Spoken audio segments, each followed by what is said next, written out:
আজ হলো পূর্ণিমা, তার সাথে বিকেল থেকে সন্ধে পর্যন্ত আছে চন্দ্রগ্রহণ। তো মানুষই হোলি খেলার আগের দিন দেখো এখানে থাকে ঠাকুরের হোলি। তো হ্যালো এভরিওয়ান, আজ হলো ঠাকুরের হোলি। আর এটা আমার হোলির দিনের ভিডিও শ্যুট করা, মানে হোলির আগের দিন ঠাকুরের হোলি থাকে।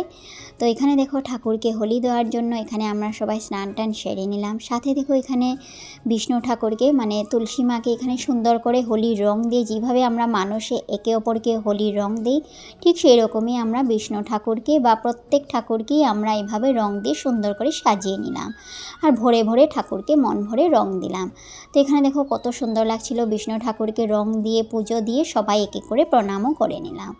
তারপর দেখো এখানে ঘরের ঠাকুরকে সব ঠাকুরকে, ঘরে যত ঠাকুর ছিল সবাইকে পুজো দিয়ে এখানে ঠাকুরকে রং ভরে ভরে সবাই রং দিয়ে দিলাম।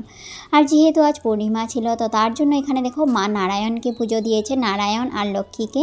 তো তার জন্য এখানে নারায়ণের সিন্নি প্রসাদ মিশ্রিত করে নিচ্ছে। সাথে দেখো এখানে ফল প্রসাদও ছিল।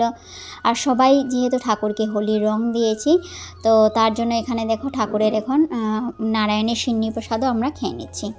তারপর দেখো এখানে আজ হলো যেহেতু নিরামিষ, তার জন্য এখানে পনিরের তরকারি রান্না করা হচ্ছে। তোমাদেরও কি রিচুয়ালসটা আছে কিনা না অবশ্যই জানাবে, যে মানুষে হোলি খেলার আগের দিন ঠাকুরের হোলি, মানে হোলির রং দেও কিনা না।